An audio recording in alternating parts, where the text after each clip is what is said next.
이제 곧 앨범이 나오는데요.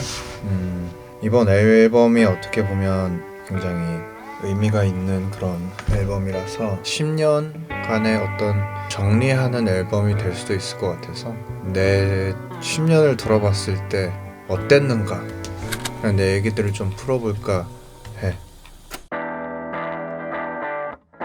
사실 슈퍼스타 K를 처음 나가게 된 계기는 내 친구 덕분인데, 같이 나가주면 어떻겠냐라는 얘기가 있었어. 근데 나는 사실 나가기 싫었거든.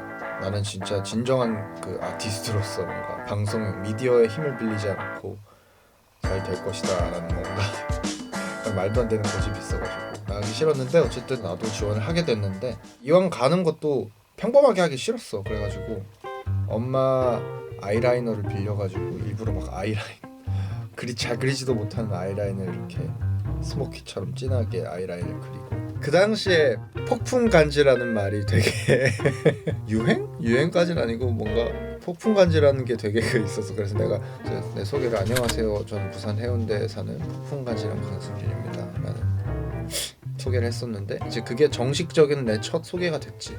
어른스러운 것이 더 멋있어 보이고 좋게 느껴지기 때문에 그 당시에는 난 목소리를 되게 굵게 내는 걸 선호했었어. 붙었어. 좋게 봐주셔가지고 내 감정선이나 어떤 보이스 컬러에 대한 좋은 반응으로 지역 예선도 통과를 하고 이제 본선으로 올라갔지. 야, 그때는 진짜 치열했어. 쭉 이제 하면서 뭐 여러 팀원들도 만나고 여러 가지 미션, 그런 것들을 진짜 하룻밤 만에 만들어야 했어. 진짜 순발력이라는 것을 되게 많이 배웠던 것 같아. 아, 진짜 프로가 되려면 이런 돌발 상황들에 정말 쉽게 대처할 수 있어야 되는구나라는 걸 그때 굉장히 크게 깨달았어. 어쨌든 그 다음부터는 뭐 많은 사람들이 아는 이야기야. 슈퍼스타 K라는 프로그램에서 이제 실력적으로 좋은 모습을, 다른 참가자들에 비해서 좋은 모습을 보여주지 못했고, 근데 내가 어떤, 모르겠어, 나의 스타성이라고 해야 될지, 우리 팬들이 투표를 해준 그런 것들에 의해서 내가 계속 올라가게 됐고, 그것을 대중분들은 되게 많이 싫어하셨던 것 같아. 그래서 그때 곱등이라는 별명도 생겼고, 그 곱등이라는 별명이 난 그 당시까지 곱등이를 별로 안 좋게 생각하지 않았어.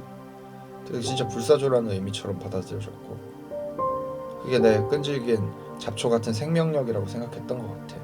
어쨌든 그렇게 해서 마지막에 탈락할 때 또 좋은 모습을 보여줌으로 인해서 또 대중분들의 이런 인식이나 시선들이 많이 돌아오긴 했지만, 이제 유명세를 타게 되니까 그 방송에서 보여줬던 모습들이 대중들한테는 되게 내가 삐딱한 사람처럼 보였나 봐.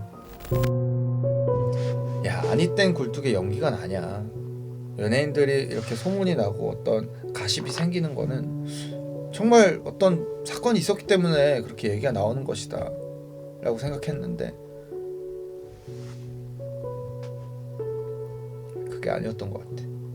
진짜 아니 땐 굴뚝에서 연기가 나는 경우가 있더라고. 정말 억울했어. 어떤 나의 방송에 나왔던 이미지, 그런 것들 때문에 내가 진짜 그런 사람이라고 사람들이 생각하고, 말도 안 되는 누군가가 쓴 루머, 이런 것들이 사실 기정사실화가 될 때 정말 뜨악하더라고. 그때부터 이제 강박이 생기기 시작했어. 되게 남들의 시선을 신경을 많이 쓰는 사람인 것 같아, 내가. 그래서 그때부터 이제 어떤 음악적인 것도 마찬가지고, 일단 실력에 대한 논란이 가장 컸기 때문에 거기에 대한 강박과 인성에 대한 강박, 뭐 이런 것들이 되게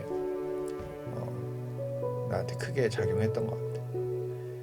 어쨌든 그때부터 시작이었어. 지금의 어떤 나의 가치관들과 이런 것들이 확실하게 생겨났고, 대중들을 대하는 자세, 그리고 사람들을 대하는 애티튜드, 뭐 여러 가지 것들, 프라이빗한 사생활에 대한 것도, 그런 가치관이 좀 정립이 된 시기지 않나.